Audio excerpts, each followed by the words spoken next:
झारखंड सहायक आचार्य भर्ती 26 जारी। दोस्तों मैं बता दूं, ये बहुत ही बिग ब्रेकिंग न्यूज़ है, यानी कि जस्ट अभी का न्यूज़ है दोस्तों, 24 मई का। तो दोस्तों झारखंड सहायक आचार्य संशोधन के लिए 25 मई से 28 मई तक संशोधन का काम होगा।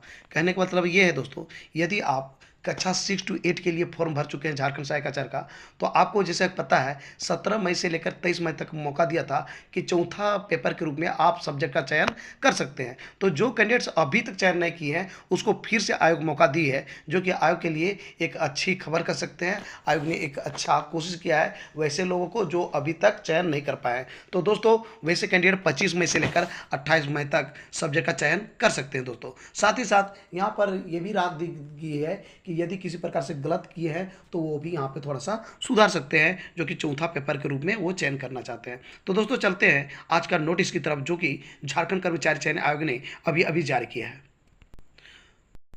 तो दोस्तों ये रहा झारखंड कर्मचारी चयन आयोग के द्वारा आज का नोटिस, विज्ञापन संख्या 13/2023 और आवश्यक सूचना आप देख सकते हैं दोस्तों। सूचना है 35 और दिनांक क्या है 24/5/2024। तो दोस्तों ये आवश्यक सूचना जारी की है और क्या कहा गया है ध्यान दे सकते हैं। झारखंड प्रारंभिक विद्यालय प्रशिक्षित सहायक आचार्य संयुक्त प्रतियोगिता परीक्षा 2023 अंतर्गत आवश्यक सूचना 24 दिनांक 10/4/2024 के क्रम में सूचित किया जाता है कि प्रथम एवं द्वितीय चरण में स्नातक प्रशिक्षित सहायक आचार्य 6 to 8 के पद के विरुद्ध आवेदन समर्पित करने वाले अभ्यर्थियों से परीक्षा अंतर्गत पत्र 4 हेतु विषय का विकल्प प्राप्त करने के लिए लिंक आयोग की वेबसाइट पर दिनांक 17/5/2024 से दिनांक 23/5/2024 तक उपलब्ध कराया गया था। इस संबंध में आवश्यक सूचना संख्या 33 दिनांक 17/5/2024 प्रकाशित की गई थी। कहने का मतलब ये है कि जो सूचना संख्या था दोस्तों ये 24 था, और जो कि 10/4/2024 में ये झारखंड कर्मचारी चयन आयोग एक सूचना जारी की थी, उसके माध्यम से ये कहा था कि जो भी कैंडिडेट 6 to 8 के लिए फॉर्म भरे हैं वो चौथा पेपर के रूप में अपना विकल्प चुन सकते हैं। आपको चुनना था कि आप कौन कौन सब्जेक्ट लेना चाहते हैं, और इसके लिए कहा गया था कि जो है 17 मई से लेकर 23 मई तक इसका जो है किया गया था कि आप जो है उसके लिए लिंक एक्टिव हुआ था और खुल चुका था कि आप जो है वहाँ पे सब्जेक्ट चयन कर सकते हैं चौथा पेपर के लिए। आपको मैं बता दूं दोस्तों, अब वो डेट खत्म हो चुकी है, आज 24 आ गई। तो उसके बावजूद भी कई लड़कों का फ़ोन गया होगा, मेरे पास भी आया कि कुछ लड़के जो है चयन नहीं कर पाए। तो वैसी स्थिति में आयोग ने एक फैसला लिया कि एक बार और मौका दिया जाए। तो जो कि सूचना संख्या 33 में ये प्रकाशित की गई थी, उसके तहत जो है 17 मई से आप जो है क्या किए थे, और ये सब्जेक्ट का चयन किए थे। लेकिन दोस्तों जो अभी तक नहीं कर पाए हैं उसको भी मौका दिया है। 2 नंबर में आते हैं दोस्तों, अभ्यर्थियों से प्राप्त अभ्यावेदन पर आयोग द्वारा सम्यक विचारोपरांत प्रथम एवं द्वितीय चरण में स्नातक प्रशिक्षित सहायक आचार्य 6 to 8 के पद के विरुद्ध आवेदन समर्पित करने के वाले अभ्यर्थियों को पद एवं विषय का विकल्प प्राप्त करने के लिए अंतिम अवसर दिनांक 25/5/2024 से 28/5/2024 तक प्रदान किया जा रहा है। कहने का मतलब ये है कैंडिडेट से वो अपील कर रहा है झारखंड कर्मचारी चयन आयोग कि 6 to 8 के लिए जो प्रथम चरण और दूसरा चरण में जो फॉर्म भरे थे वो जो है पेपर 4 के रूप में वो क्या कर सकते हैं, पेपर 4 में जो है चयन कर सकते हैं सब्जेक्ट का, वो क्या रखना चाहते हैं। तो उसके लिए जो है 25 मई से लेकर 28 मई तक उसको टाइम दिया गया है।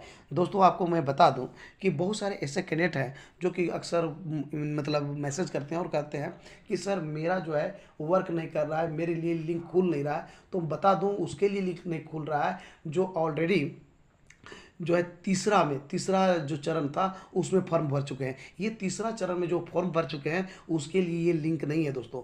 ये जो है पहला चरण और दूसरा चरण में जो भी कैंडिडेट्स फॉर्म भरे थे उसके लिए यहाँ पर लिंक एक्टिव हुआ है, और उसके लिए हुआ है जो 6 to 8 के लिए फॉर्म भरे थे, और उसी को पेपर 4 के रूप में चयन करना है सब्जेक्ट का। ऐसा नहीं कि 1 to 5 वाले भी कोशिश कर रहे हैं कि सर मेरा नहीं हो रहा है, तो 1 to 5 के लिए नहीं है, 6 to 8 के लिए है। 6 to 8 का यदि आप फॉर्म भरे हैं और प्रथम चरण और दूसरा चरण में ही आप फॉर्म भरे हैं तभी आपके लिए लिंक खुलेगा, अन्यथा तीसरा चरण में आपने फॉर्म भरा होगा तो उसके लिए लिंक नहीं खुला होगा। इसलिए कि तीसरा चरण में जो भी फॉर्म भरे थे उसके लिए लिंक में एक्टिव था कि वे कैंडिडेट्स जो है पद और सब्जेक्ट का चयन कर सकते थे। चौथा पेपर के रूप में उस सब्जेक्ट का चयन कर सकते थे जो चरण थर्ड में फॉर्म भरे थे, लेकिन ऐसा पहला चरण और दूसरा चरण में नहीं था। यही कारण है कि पहला चरण और दूसरा चरण में जो फॉर्म भरे थे उसको पुनः मौका दिया गया 17 मई से लेकर 23 मई तक। उसके बावजूद भी नहीं भर पाए, उसको जो है कल से यानी कि 25 मई से 28 मई तक उसको फिर से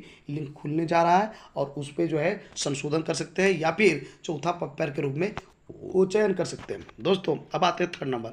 इसके उपरांत उक्त विषय के संबंध में कोई अवसर प्रदान नहीं किया जाएगा। आयोग ने स्पष्ट तौर पर कह रखा है कि 2 बार आपको मौका मिल गई है, इसके बावजूद भी आप यदि फॉर्म नहीं भरते हैं यानी चौथा पेपर के रूप में चयन नहीं करते हैं तो आपको फिर से मौका दिया नहीं जाएगा।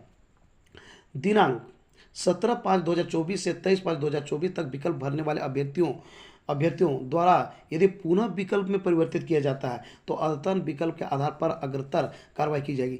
यानी कह रहा है कि जो कैंडिडेट 17 मई से लेकर 23 मई तक फॉर्म भरे हैं और वही कैंडिडेट फिर से यदि चौथा पेपर के रूप में वो चयन करते हैं तो ऐसी स्थिति में कहा जाता है अद्यतन, यानी कि जो अंतिम में होगा, जो लास्ट में न्यू होगा, उसी को जो है वो वैलिड समझा जाएगा और ये डिपेंड करेगा आयोग पर। चौथा नंबर कहता है यदि किसी अभ्यर्थी द्वारा विषय विकल्प का चयन नहीं किया जाता है तो संबंधित अभ्यर्थी को पत्र 4 अंतर्गत विषय के विकल्प के संबंध में आयोग द्वारा निर्णय लिया जाएगा। यानी कि आपको 2 मौका दिया गया, 2 मौका देने के बावजूद भी आप चौथा पेपर का चयन नहीं कर रहे हैं, यदि क्लास 6 to 8 का फॉर्म भरे हुए हैं तो आयोग अपने से हो सकता है वो चयन कर देगा चौथा पेपर में आपको क्या क्या लेना चाहिए, वो अपने से कर सकता है या फिर वो निर्णय आयोग लेगा। ये आयोग ने स्पष्ट तौर पर कहा है। तो दोस्तों आज का मेरा ये वीडियो आपको कैसा लगा जरूर हमें बताएं इस वीडियो कमेंट बॉक्स में। और यदि आपको ये वीडियो अच्छा लगा दोस्तों तो इस वीडियो को कर दीजिए लाइक, चैनल को कर दीजिए सब्सक्राइब और ज़्यादा से ज़्यादा दोस्तों को इस वीडियो को कर दीजिए शेयर। तो दोस्तों फिर मिलते हैं एक नए और ऑथेंटिक वीडियो के साथ, तब तक के लिए हमें इजाज़त दीजिए। धन्यवाद।